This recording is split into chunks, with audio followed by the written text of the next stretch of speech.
You are listening to the Project Management Podcast. We bring project management topics to beginners and experts. Find us on the web at pmpodcast.blogspot.com or send your emails to pmpodcast@gmail.com. Hello and welcome to show number 21. I am Cornelius Fichtner. This is the Project Management Podcast for the 25th of February 2006. One of the trends that I saw in the listener survey was that you wanted to hear information about how to become a PMP. I heard you loud and clear, and that's why you will hear today an interview with Dale Brown and his path to passing the PMP exam. Let's get started with a couple of announcements. First, a message from our sponsor. This episode of the Project Management Podcast is sponsored by Entaplicity Project Management Solutions. Project management is not just about the software. Whether you are a small operation or a large corporation, value-added project management must be based on scalable technology, solid processes, and strategic thinking. Learn more about better strategic project management and your organization. Visit www.weneedpm.com. That's WENEEDPM.com. In the last two shows, I announced a software giveaway for 2 licenses of VIP Teams to-do list. And today, the winners. It was a very, very highly technical and highly complex process on how we actually drew the winners. Basically, I printed each email that I got, bunched them up, threw them in a bowl, and my wife drew the lucky ones. And the lucky winners are Nigel Jones from Stonehaven in the UK and Maciej Egermeyer from Poland. Congratulations to both of you. You should shortly receive an email which tells you how to go about to download your new software.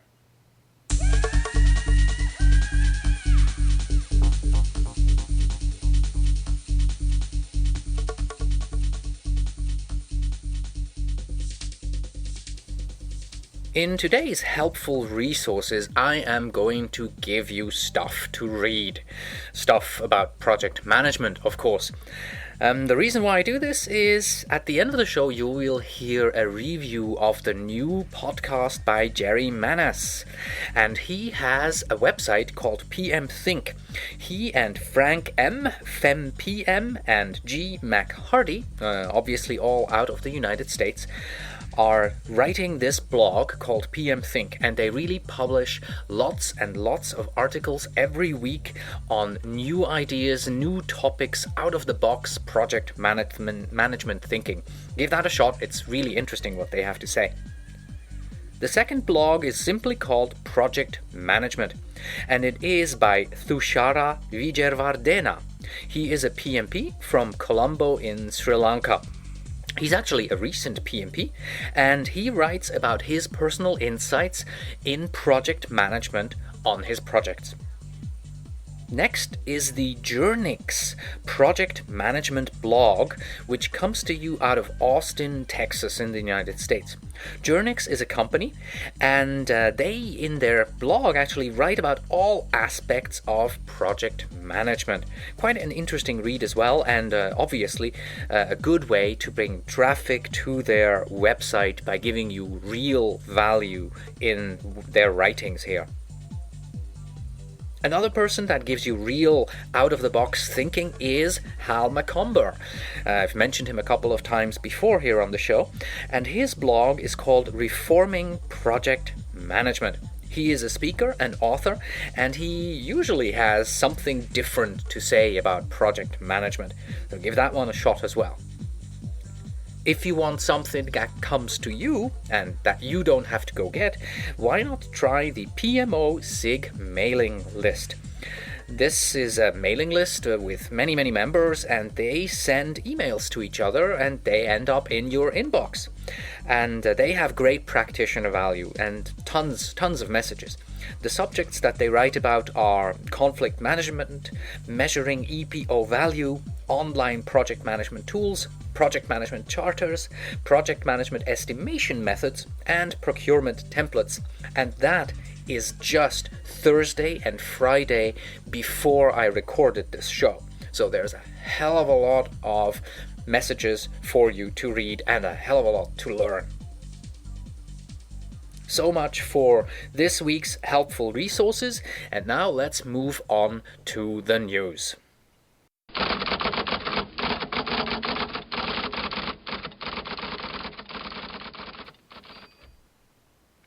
One news item only this week. Once again, it's a slow news week, and this one is about a competition. It is from the 22nd of February, and it is titled New Competition Announced for Project Management Return on Investment.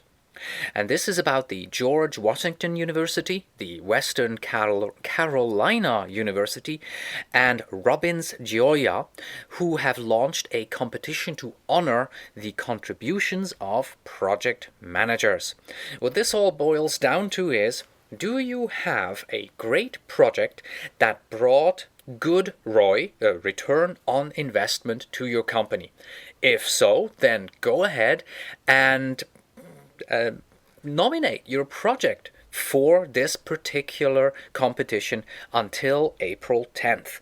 What you'd have to do is you'd have to go to www.programmanagement.com/ROI Award and simply put in the information about your project, and hopefully you win. And the winners, the awards, will be presented at a ceremony in Washington, D.C. in late spring of this year. So give this a shot. It's always good to have credentials on your project. And that was the news and helpful resources for this week. As always, if you want to read any of these, go to pmpodcast.blogspot.com, where you will find links to each of them. And now, the project management tip of the week.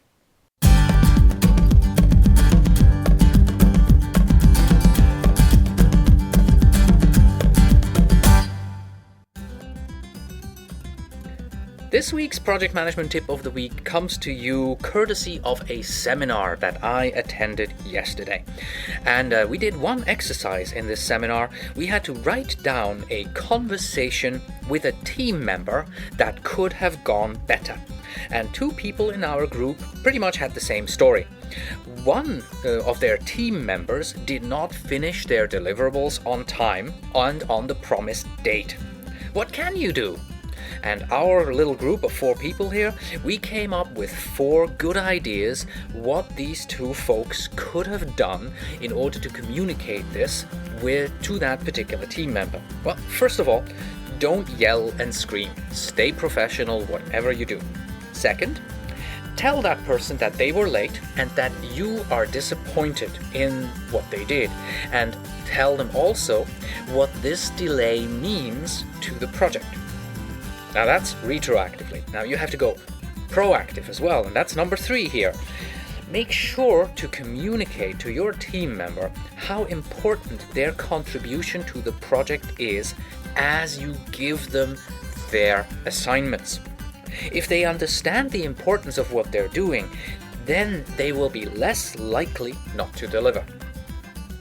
4, you have to build a relationship with your team. Have lunch with them, chat with them in the hallway, give them a chance to get to know you as a person, and vice versa. And finally, let me throw in a number 5 here. Bribe them. Yes, bribe them. It is not illegal for a project manager to bring treats to the office. Croissants, chocolate, and homemade banana bread are a great way to make the project run smoother.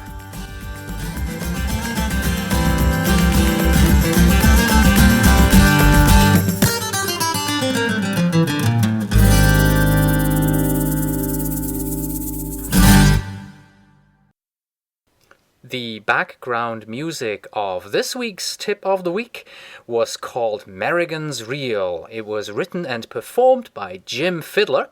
He is from Canada.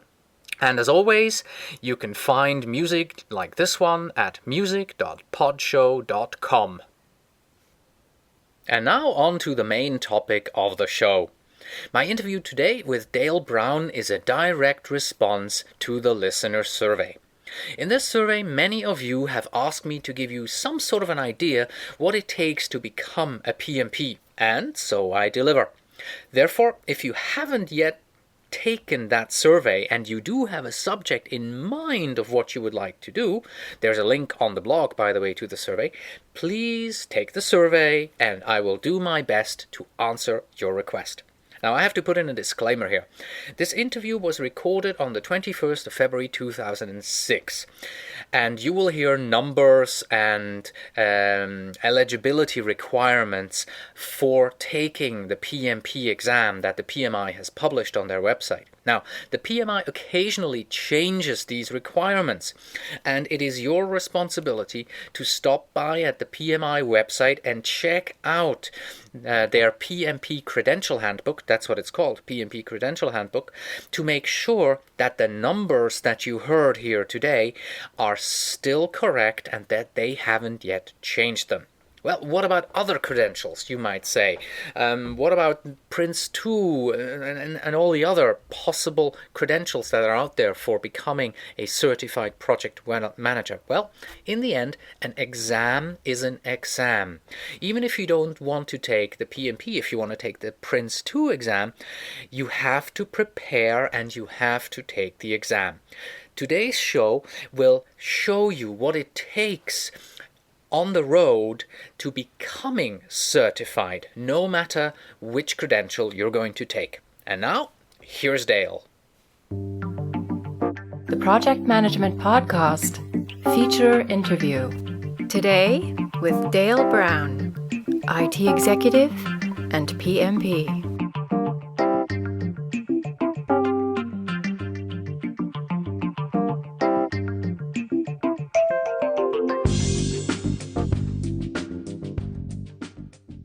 Fellow project managers, with me today is Dale Brown. He is an IT executive and has just recently passed his PMP exam.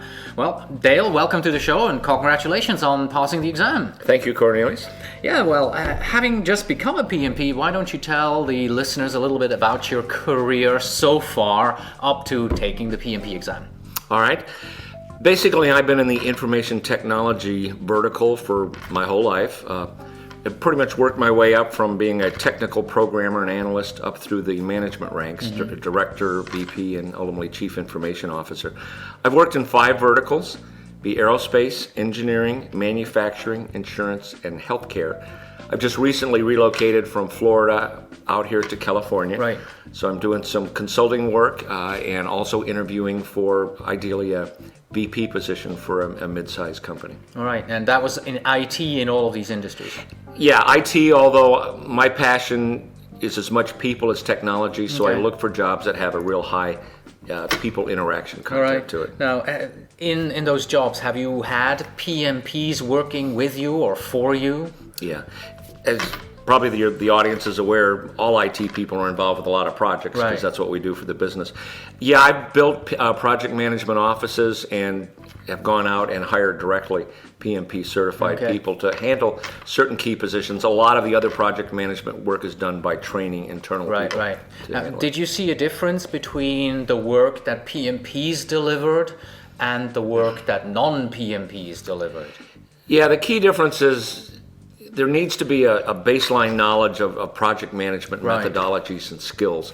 That's why I brought those methodologies and then trained internal people, because we couldn't afford to hire as many PMPs as we might need on project.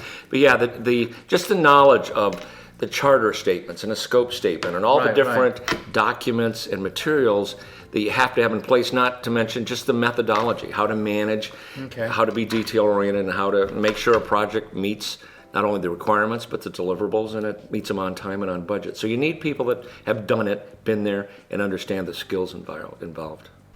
So why, as an IT executive, did you then choose to become a PMP? Two reasons. It's been a while since I've really been educated on the fundamentals of project management, so I wanted to go back and kind of get a tune-up. And secondly, since I've relocated out here, I've been doing some consulting, and so many of the project management jobs available at a contract consultant level indicate PMP required. So I figured it was a great time to go back and take the classes and get caught up again. So. All right. So in your case, you had an actual reason for doing it, but do you find that at the moment PMP is just chic? It's nice to have, it's a fad, or do you find actual value in PMPs? Well, for myself, there's a lot of value, but particularly in IT, where the job market has been really tight the last few years, I feel that there's some people that are stretching a little, getting the certification, not really having a passion for project management, but realizing it's a value-added qualifier to have in the resume. Right. But recently reading in CIO magazine, so many things are being outsourced.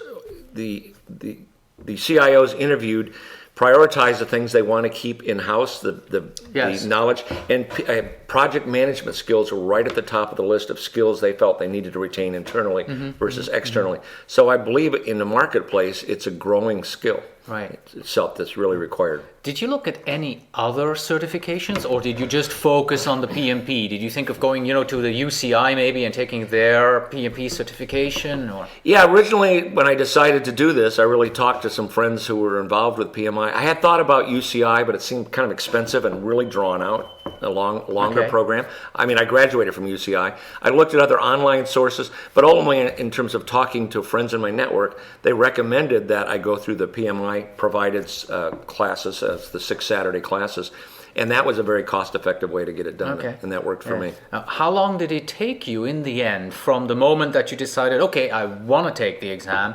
till when you pressed the button and it came back and said you passed? I spent about 4 to 5 weeks after I finished the classes before I took the exam. So that's 6 weeks for those classes, right? Roughly, 6 weeks for the classes, and then I took another, I'll be honest, I don't remember, 4 to 6 weeks of studying part-time. So I finished the classes, I think, towards the end of October, and I took the classes in December. And the instructors recommend don't wait too long because some of the knowledge will get stale. But I spent probably 2, 3, 4 hours a day over a period of 4 weeks boning up on stuff before I took the exam. So you took the 6-week preparation course that the PMI here, the local chapter, offers. Correct. Tell us a little bit about that course. What did they do during that course with you? Well, the course was, very educational. And they stressed, all the instructors, that the 6 weeks of classes are not to teach you how to be a project manager. They teach you how to pass the exam. Okay. So they're very focused on exactly the questions on the exam, and there's 2 instructors for every class. And basically what they do is they go through the PMBOK, plus in this case they had some secondary research materials from outer core, and we had readings each week. They went through in essence, PowerPoints that were in the book. And then part of the class, we went through the questions at the end of each one of those books. Oh, so test questions. There's test questions in the book, and after they were done with the lecture, then they had everybody take certain exams, and then they walked through all the correct answers, and there was discussion about, why is C the correct answer, not B? Right, because as you would expect, starting early in the classes, we missed a lot of the questions, but as we got further in the course, we did a little better. But a lot of them were confusing because just like in the exam, there's a lot of multiple right answers, and which is the best answer. So for those people who have not yet looked into the PMP exam, we probably have to mention here that the PMP exam is a multiple choice exam. And you take, 200 questions, right? 200 questions. And you have 4 hours, and each of them has 4 possible answers, and only one, of course, is correct. Correct. And also on the exam, there are 25 usually test questions which PMI is evaluating for incorporation. Yes, and they integrate them somewhere. They're integrated randomly. You don't know which ones are test or which ones aren't, but they don't ultimately count in your score. So even though you answered 200 questions, only 175 are graded. And then you have a certain number that you have to have a passing score with. Right. Okay. There's a percent correct you have to get, and that's changed by PMI periodically. For example, I was one of the first groups to take the new exam. They change exams every 3 years. Yeah. And well, as I was studying for exam, PMI was actually modifying the level of percentage of correct answers you had to get to pass the exam. Right. Now, you mentioned that during the class you looked at another book and you also had some questions. Now, let's start with the book. Did you also read any other books that the PMI suggests? I think they have a suggested reading list, right? They do, although, first of all, the instructors were very specific that the PMBOK, Project Management Book of Knowledge, and the other training material they gave us, which was from Outer Core, they said this is enough to pass the exam. Okay. You really don't need any more. But if you do, here's a recommended list of additional things. And I'd say part of the class went ahead and purchased additional either sample tests or other books to study. Yeah. So did you personally buy a study guide? I didn't, but we did break up into study groups, which the PMI recommends as part of your education. And a number of the people, what we did is we shared some of the information and knowledge we had. Yeah. Cybex, a number of people bought the Cybex book, and particularly the test exams. What I focused on was the additional CD of sample test questions. The one which is in the Cybex book. In the Cybex. Okay. Now, I remember when I took the class, I went through exactly the same 6 weeks as you did. The PMI OC, actually, they gave you Rita Mulcahy's book. Sort of, they have a library, and are they still doing that? No. In our class, they did not give us Rita's. A lot of the instructors said they bought Rita's materials, particularly the flashcards they used for the terminal. No, Outer Core. They gave us 2 books from Outer Core that we studied. So they're focusing solely on Outer Core at the moment. Outer Core, and the acquisition of the PMBOK was your responsibility as a student. You needed to buy that and bring that to class with you. Did you personally get involved with any of the online PMP prep simulation courses that are available out there? Did you take the test before you actually took the test online? No, I mean, I looked at some of those, but I really focused on going over and over the questions that were in Outer Core and the Cybex questions. I used those 2 materials, and I went through the test multiple times. I mean, first time you probably got 60% right. I kept going through them until I consistently got, high 80s to 90, 90% right in the questions. And that made me feel a lot more comfortable before taking the exam. The reason why I'm asking is I would have wanted to see, compare them. I've taken the PM test, the preparation test, and now I'm at the computer in the test center, and it looks totally different, right? So that's what I would have loved to. I found the questions on the exam were very comparable. Myself, I like the Cybex. So the Cybex seemed to be a little bit more rigorous than Outer Core, but they all tracked pretty well to the type of questions that were on the exam. Okay. Now, just want to put a disclaimer in here. We're not trying to sell the Cybex book or the Outer Core book or all the other books we're talking about. It's just that you have some books that are dominant in the PMP preparation. I mean, there's also Rita Mulcahy's book, which obviously you haven't used, and I did. Yeah. So it's just part of the process of getting through the test is looking at all these books and using them. Now, before you can even take the test, you have to be eligible to take it, and you have to sign on through the PMI website. Now, do you remember any of the eligibility requirements that you had? I think. Yeah, what was it again? The requirement, primarily to sign up to be approved to take the exam, requires a certain level of a number of educational hours that you've had in courses that would prepare you for the 35. I think that's what the course provides. 35. Isn't it? If the course itself will do that, but in order to qualify to take the exam, in some cases you haven't had the course yet, obviously. But you'll find that many classes you would have in college and what have you, math and other types of classes, are applicable. So I didn't find any particular challenge in meeting the educational requirements. Right. And then it's a requirement that you have experience in project management. I think it's 4,500 hours if you have a college degree, and it's 7,500 hours if you have an AA or less. Yeah. And in order to validate that, when you fill out the application, you have to indicate... That's the online application. The online application, right? Which is the one that took a little bit of time, not onerous, but it took a little bit of time. You have to indicate all your previous employers, what project you worked on, and what capacity. Were you the project manager? Were you the project coordinator? Because Right. it takes the hours that you worked on a given project and multiplies them by a factor based on what type of project management position you were handling. And you also have to indicate a reference contact, probably the person. They don't take you on good faith, right? Right, You can get right. audited. Right. There's a certain percentage of the applications that are audited, so you have to indicate who at that company can validate that you actually did Right. the project management task. Which that can you be indicated. difficult if, like in your case, the people are no longer at the company, right? In mine, at least on two of the several companies I listed, my bosses are no longer with that company. So, Great. So that's probably the part of the application process that takes the longest, just getting your experience to document your hours of experience. In my case, it was even worse because I don't have a bachelor's degree.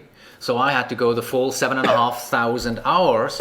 The way I did it, however, the people that could verify this, they still worked at these companies. So I actually sent them an email prior to putting it in and said, hey, this is the hours that I'd like to submit. Is this okay from you? Yeah. So I have actually an email already, but I didn't get audited. So oh well. Best laid plans. So you have the eligibility, then you sign on through the website, and then you take the test. Now, did you do that all after you took the class, or did you do that before the class, or how did you? The one thing I did is, in the middle of the class, first of all, I joined PMI. Okay. Because you do get a discount on the exam if you're a PMI, All right. or in my case, Mentor. Orange County Mentor. So I did do that. But then I went on to Prometric, the site, and I signed up for the test slightly before finishing the 6-week program. The problem being, in this area, there's only one real test center, and it can have a pretty long it's backlog. Anaheim, right? It's in Anaheim. Yes. So that if you wait until after you're done with the classes, you may find it's several weeks before you can get a slot you want. Yeah. So in the class, they recommend that before you finish the 6 weeks, you do go ahead and sign up for a... The other part of it is it makes you focused. If you don't sign up for the exam and you have the classes, you may wander a little bit. Yeah. If you pick a date and you know you have to be ready by such and such a date, it keeps you focused and makes you study the material so you're ready. Right. So the trick is get training. Find a local class, be it a PMI sponsored class, be it a private company who offers these kind of classes. As you're going through the class, go to the Prometric website. That's the test center which they're company using that does the testing worldwide, centers, right? correct. Sign up for the test. Put a little pressure on yourself.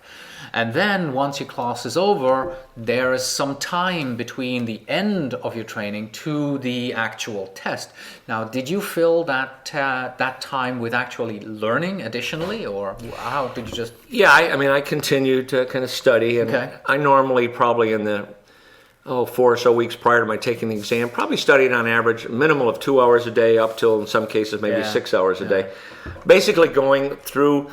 I went through the outer core books probably 2 or 3 times. I went through the Pembroke 2 or 3 times. Oh, so you read the PMBOK actually 2 or 3 I times? actually went through the Pembroke page by page. Yeah, And then I kind of went through the materials a lot, and then the last week or two I focused on going over and over the test exams. Okay. Both the questions in the outer core material and the Cybex tests. Was there anything in particular that you focused on in the PMBOK that you would say, this is very important, look at this particular section in the PMBOK, you got to know this?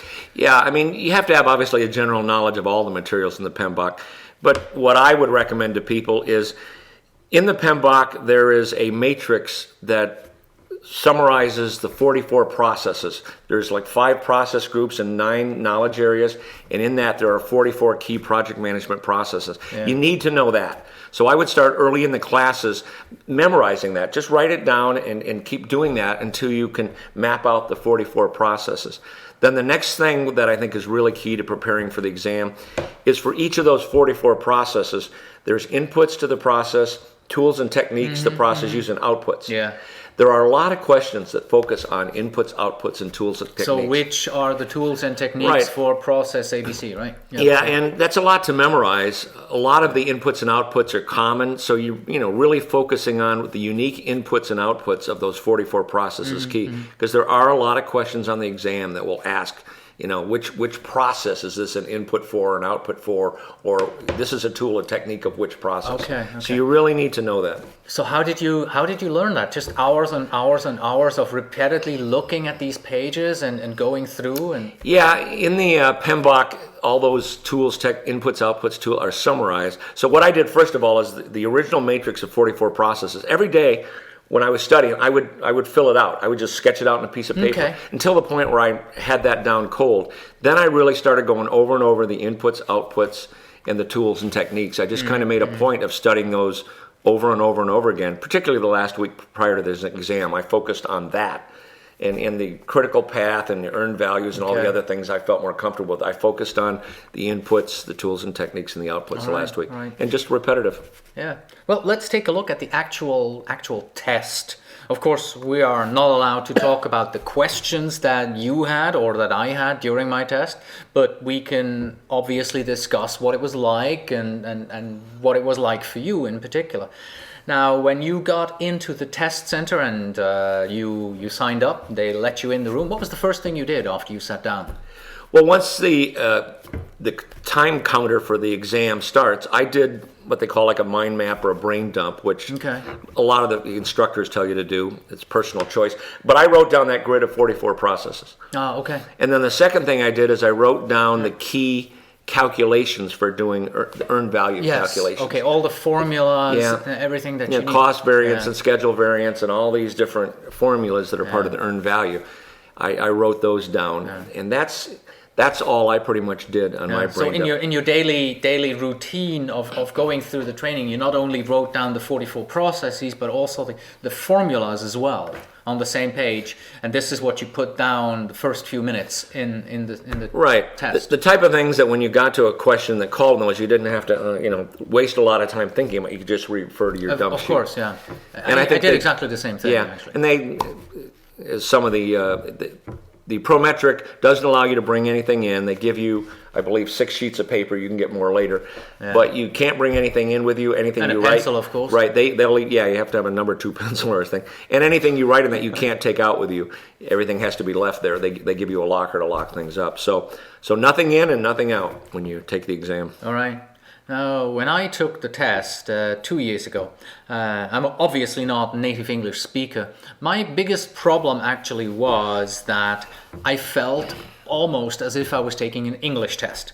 Double negatives, triple negatives, just it seemed to me like they wanted to trick me just in the way that the questions were formulated. Did you still find that, or has that changed at all? No, that's still very much the case. When I went through the PMI Institute training and the outer core books, they stress that over and over again.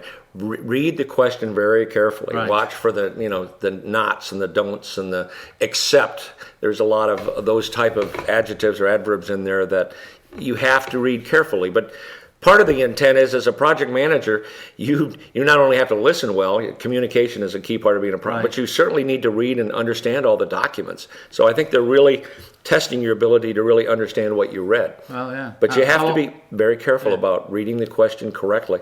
How often do you get an email, you respond to it, and you figure out later on that you responded to the wrong question? Okay, so this is good training as well. Now, what was the test center itself like? What was the setup like? The test center, there's an outside area where there's a receptionist. You sign in. They give you a locker to lock your cell phone, wallet. You can't, watches. You can't take any of this stuff in with you. And then they lead you into a room, which is just basically a bunch of cubicles. Okay. Depending on the training center, 20, 30, 40 cubicles. It's very quiet. You got people taking tests for all types of certifications. So you sit down in a small cubicle with a computer. It just has a small writing service and a computer. And that's it. Yeah. And you're allowed to get up and go to the bathroom and things of that nature. Of course, that counts against your But time. right, the time is ticking while you're out. Some people will go out and bring us a lunch in their locker and go out and eat a little bit.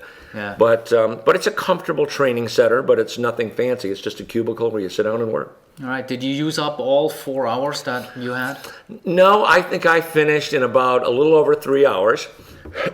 The exam does let you mark questions that you want to come so back you can to. Go back, right? So you can go back. So what I did is they they teach you in the class, don't go back normally because your first intuition is normally right, and you'll talk yourself out of things. In the training classes, they stress that. But I'd say there were probably 20 to 30 questions that I was either a little unsure of or some that I just didn't know at all, and I guessed and I marked those. And then I probably spent 20 minutes going back. Okay. And in my case, I only changed one, I believe. Okay. But you are allowed to go back. So I ended up taking about 3 hours and 40 minutes for the whole thing before. Okay, mine was 3 hours and 58. So But that was mainly because, like I said, that the English to me was an issue. Okay. So my suggestion to the listener here is, if you have a chance to take the PMP exam in your native language, take it in your native language, because doing it in another language just adds so much more to the difficulty of these questions here. Interesting. I hadn't thought of it from that perspective. How nervous were you when you pressed the final button and you said submit? A little bit nervous. I mean, I knew that there were certain ones I just did not know. Yeah, of course. And the teachers will all say that. There are going to be some questions you just don't know. That's part of the process. But, a little bit nervous. I was obviously very happy to see that I had passed it, because like all of us, you spend not only a fair amount of money to take the exam, but a lot of time. So the thought of having to go back and crack the books again is a daunting thought. But it takes about 30 to 45 seconds for it to come back and say pass. Longest 5 hours of your life. So right? I was a little bit anxious, I will have to admit. But right. So that means that you passed immediately. Mm-hmm. You did not have to fall back on the PMIs actually lowering the score, right? Oh, wait, no, you told me that it happened before. They lowered the score before you took it, or after you took it? They lowered it. They lowered it before I took it, but they indicated that not all the testing centers may have that change in place. There was the potential that you would take the exam. I believe prior to the change, it was like 80. I think for some reason I got 81.7% in my mind, but it was like 80%, let's say, that you had to get correct to pass. But because the new exam was creating some challenges, PMI had decided to lower it. So I had got an email from one of the instructors indicating that PMI had lowered their percentage correct you had to get to pass. I forget what the percentage was. And that was prior to my taking the exam. But I did not know whether the Prometric center I took the exam at now had the new percentage in place or not. It obviously did, because I know I was below 80% in terms of what I got correct. All right. Now looking back, was the PMP exam what you had expected it to be, with all the hours and time that you put into it? For the most part, yes. What I was a little bit surprised on in the exam, where there were, without getting specific, there were less questions in certain areas that I would expected. Areas that when we went through the training, there was a lot of focus on. But in my particular exam, there are multiple exams, so we don't all take the same exams. There were less of certain types of questions than I expected. And there were more, I'll just say, situational type questions about if you're a project manager and this happens, or what should you do, or how should you handle it, or is this in terms of the professional standard of ethics with PMI, what's the appropriate response. I found there were more questions of that nature that I struggled with. Of the 4 questions, every question has 4 answers. Yes. They all 4 can be right. Some cases it's what is the best of the 4 answers. I, in most cases, was quickly able to eliminate 2. But I found on quite a number of questions, the last 2 I had a hard time differentiating for. And I'll be the first to admit, I'd say on probably over half of those, I guessed. I couldn't differentiate which of the 2 was the best answer. Wow. And that was a little bit harder than what I found in the outer core and Cybex test questions I had. I don't remember as many where I really felt somewhat unconfident as to which was the right answer. Right. But beyond that, it's a good mix of all the different disciplines the 44 processes. So you have to know it all. You really have to have what they say, a mile wide and an inch deep. You have to have a grasp of it all. It's just the nature of the beast. Right. That's what they want a project manager to know, that you know a little bit about everything. You may not be an expert in earned value, but you know what it is, and you know the basic tenets of what earned value is all about. So you have to know it all. Yeah. So having passed the PMP exam, now having the 3 letters behind your name, does it make you more marketable? Yes.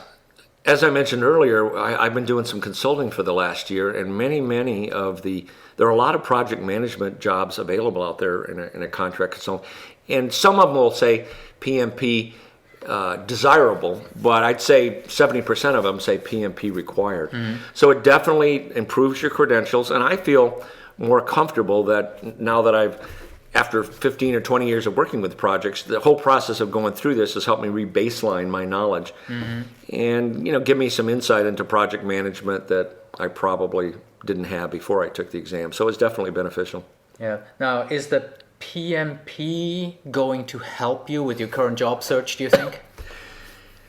Probably a to be determined, but I would suspect so, because I think it does validate that, number one, you had the initiative to go through all the work it took to get the PMP, because there's a lot of hours of studying there. And it is a credential that's quite highly valued in the marketplace right now. So I've had a few interviews for project management situations over the last month or so, and for various reasons, none of those were quite right. But I definitely believe it improves your marketability. Right. Well, let's say if one of our listeners had the perfect job for you, either as a project manager or as an IT executive, how could they reach you? The best way to reach me was one of two things. I'll give you an email address and a phone number. My email address is Dale Brown, that's all one word together, followed by a 06, so that's Dale Brown 06, not an O, but a 06, at AOL.com is the standard email address I use. And my home phone number is 949-387-2508. So certainly I would appreciate any insight into any leads that anyone senior may have. IT positions in companies in the area or project management Absolutely, opportunities. and of course I'll put that information up on my blog as well. So if you haven't written it down, you don't have to. Just go to the blog and you will find the information there. Now, would you be willing to relocate for a job? Yes. Ideally, I'm looking, but particularly Arizona, Nevada, Dallas, and Florida are key things. But yeah, for the right position, I'm willing to relocate anywhere in the United States. So what's next in your career? Where do you see yourself going with the PMP? Any plans for other certifications down the road? I love to learn. I'm always pursuing. I probably get a couple a year. Right now, I'm midway through my studies for the CISSP, which is the Certified Information Systems Security Professional. Wow. I do a lot of consulting, and that book's even bigger than the PMBOK, if you can believe it. Is it just as boring? Or? It's funny. It's having been in IT for 20 years. Many of these security issues, it's administrative, physical, and technical security. I've been involved with for quite a while. But this is back to, I'll say, a mile wide and an inch deep, like the PMBOK. Yes. You need to understand all the different security issues going on out there, but you don't have to be an expert in any one. That is another certification that's very much valued if you're going to be doing any type of security work, either full-time or on a consulting basis. And after that, I'm working on some other ones relative to Linux and some other operating system and software stuff. So I continue to pursue education. I enjoy it. Well, let's move on to the final 10 questions. I always ask the same 10 questions to every project manager that I have on the show here. So what was your favorite project is number one here. Dating myself a little bit, but most of you out there probably remember Y2K, right? The year 2000 and all the changes in the systems we had to do relative to the dates that were in your systems. That was probably one of my favorite because, first of all, it was a large project and it was comprehensive. It covered everything.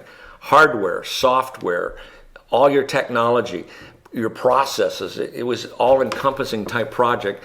I mean, multi-million-dollar projects for most companies involving hundreds of people. And with the deadline, you couldn't. And it was like a 2 or 3 year project because you had to start certainly by 97 or 98. Right. So that was one of my favorite projects. Number two, is there a project out there that you would have liked to manage? Yeah, there's a lot of the projects I manage are related to software. And in one company I was with, we put in both PeopleSoft, which was kind of pretty much an HR system, and Siebel, which is a CRM system. And I was involved as a member of the project team, but wasn't the lead project manager. And I would have liked to have been the project manager of those two projects. Number three, do you have a favorite project management book? No, the answer is really no. I use the PMBOK. Every place I've been, as I'm sure the listeners would relate to, pretty much have their own, if they have a methodology, which many don't, they have their own project management methodology. And so I use the PMBOK as just a basic reference, if you will, the Bible of project management, and that's my reference point. All right. Number 4, what is the topic of the next seminar that you're planning to attend? We already spoke a little bit about that, right? The certification you're working on? Yeah, I'm generally either going to security type seminars, or I've also done compliance consulting, and PMI has some breakfast sessions on SOX. Sarbanes-Oxley. So I've been going to some of the Sarbanes-Oxley and/or HIPAA, which is a healthcare-related kind of version of Sarbanes-Oxley, if you will. Number 5, what is the best way to make a project fail? To me, it's the charter and the scope up front. If you don't have a clear charter statement with your stakeholders and really are clear on objectives and deliverables, and then get the scope, any constraints are involved with the scope, if those aren't crystal clear up front and agreed to by all the members, you aren't going to succeed. Right. Number 6, how do you like to celebrate a successful project? In all the places where I've been involved and put together the methodology, we had a very formal kickoff where everybody that was anybody really was together. And likewise, at the closing, we have a very formal meeting where everything's reviewed, a presentation's done, we actually hand out awards, and depending on the company and what budget may be allowed, we'll actually, sometimes the main stakeholder financially, will actually have a little party, where we'll get together off-site and do something simple to celebrate that. So, because I think recognition is all important in these type of things to keep people pumped up for their next project. Right. Number 7, in your projects, where do you focus most of your attention in order to be successful?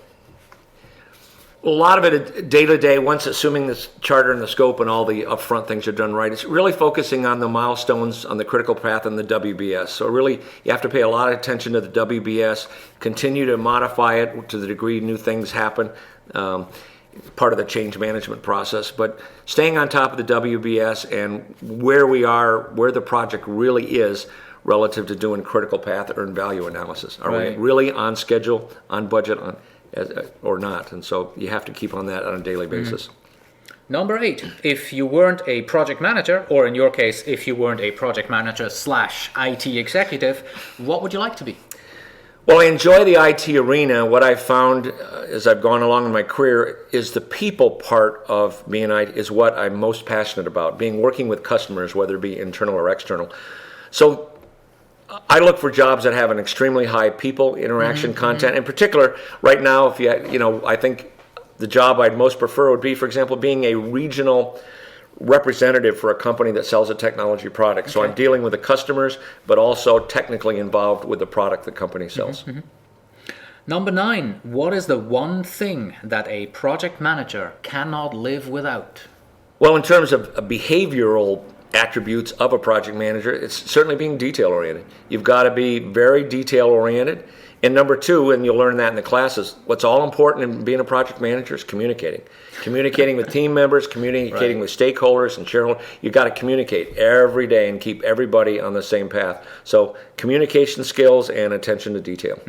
And finally, number 10, the oldest question in project management. What's more important in a project manager? Project management skills or industry skills? From my experience, it would be the project management skills.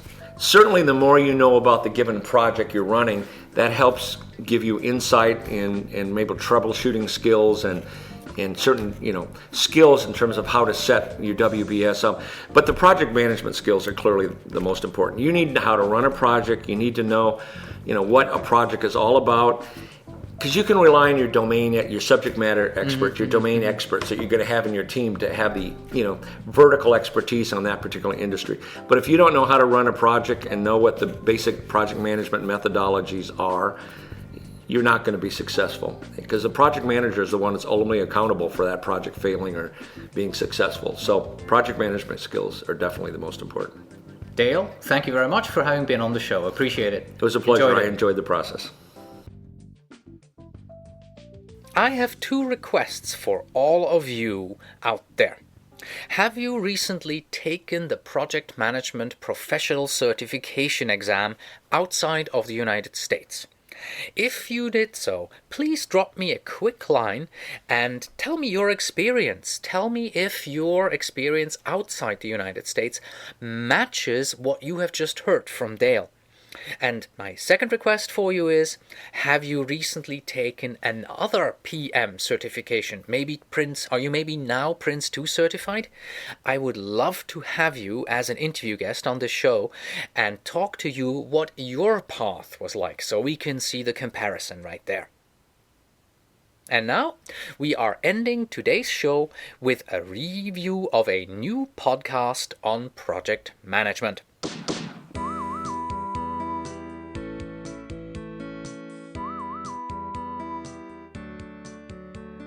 Today's Good, Bad and Ugly review is about the new project management related podcast by Jerry Manis. He has produced 2 episodes so far. In January it was the 3 P's of project management, and in February it was Economy of Force. You can find both these episodes through his website pmthink.com. We've talked about PMthink earlier today in the helpful resources. They call themselves the latest word in project and portfolio management. And they really produce a lot of words through that website. And I was really excited when I saw that Jerry is now also podcasting. Well, let's take a look at these 2 episodes. The January episode was 12 minutes long and called The 3 P's of Project Success. And he starts out by quoting a study in Computer World, and he says, Now, there were 3 primary areas where they felt that project management was suffering from. One is managing global and virtual teams. That's a challenge for everybody, trying to manage teams where the players are all over the world. Another one is focusing on the right work, what we call project portfolio management, or PPM. And the third area is managing multiple stakeholders in complex projects. And this includes offshore vendors and managed services, and trying to keep upper management, senior management, or middle management, everybody on the same page. So there's diverse audiences to satisfy, so project management is no longer about just following a charter. He then continues to reason that we are focusing in our projects too much on processes and rules, and we are not focusing enough on what he calls these 3 P's: the importance of principle, the importance of the past, and the importance of people. And of course the last statement, that could just as well have come from myself, because how many times have you heard me say here that PM stands just as much for people management as it stands for project management? Jerry goes on, and he goes into explaining what he means by these 3 P's, and how to implement them into your projects and improving your project management life. And in doing so, believe it or not, he even manages to talk about the invention of the toilet. Trust me, he makes great arguments. He makes great arguments, that is, if you can actually hear him. I've had an email conversation with Jerry last week, and he acknowledged that the first podcast was not recorded loud enough. At one point in this episode, you can crank your iPod all the way up and you will barely hear a whisper. That's much better in his second episode, titled Economy of Force. Welcome to the February podcast of PM Think, Project Management Thought Leadership. I am Jerry Manis. Today we're going to talk about economy of force. Economy of force is an age-old military concept that's just as applicable to organizational project management as it is to the military field. Just as in his first podcast, Jerry explains how this concept is applied to your projects. For instance, we all know that we need to use our resources wisely and not throw dozens and dozens of people at a problem. This will only cause logistical and communications problem. That's what the economy of force concept is all about. He fills the rest of the 8-minute episode again with great arguments and tips on how to apply this to your projects. And, as I said, this time round, the volume much better. In both episodes, Jerry makes it clear to us that there is one major reason why he's doing this podcast. He is trying to sell a book. He has just written a book about Napoleon as a project manager. But the good thing is, Jerry doesn't do this in your face. He mentions this as an offhanded way, and it's just like, yeah, I got a book. And here is another tip for you. On a technical note, I also noticed that each episode that Jerry produced so far was made available on the web through iTunes as a separate podcast. If this were television, it would almost mean as if his January episode was shown on CNN on Saturday evenings, while his February episode was broadcast Tuesday afternoon on BBC. So it's almost impossible to find out when his next show is going to be shown and on what channel. I only came across both of them, by sheer luck because I was looking. You can find a link to both these episodes on my blog and also on the pmthink.com front page. You can find them on the right-hand side a little further down. I alerted Jerry to this problem, and he's currently working on this, and once he's got it fixed, I'm going to give you an update so that you can subscribe to the correct feed, because he's really got a lot to say here. My verdict? Jerry has a lot to say, and Jerry has a book to sell. His tips are excellent and full of thought. And in regards to his book, let me compare him to the Project from Hell podcast. Both the Project from Hell podcast and Jerry Manis podcast have a product to sell. While I still think that the Project from Hell podcast has too much of a cliffhanger concept, they're trying to give you a teensy-weensy little bit and then draw you into their website. Jerry has chosen the value-based approach instead. In both his episodes, he gives you lots and lots of good concepts that you can learn from and that you can apply in your projects. So this is so good, it almost makes you want to buy his book. I like what Jerry has to say, and the technical issues that he currently has do not at all diminish the value of his content.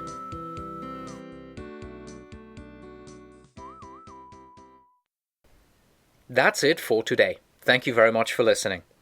In our next show, we will very likely have another interview for you. I have 3 interviews lined up, one on soft skills, one on Sarbanes-Oxley, and one about a turnaround project. Well, let's see which one of my interview partners is going to be available first for you. As always, you can find us on the web at pmpodcast.blogspot.com or send your emails to pmpodcast@gmail.com. And when you write, please tell me where in the world you are writing from. And finally, we have this. Of several possible interpretations in a given communication, the least convenient one is the correct one. With that, make a point this Monday morning to stop by at the desk of your team members and chat with each one of them for a few minutes. Until next time.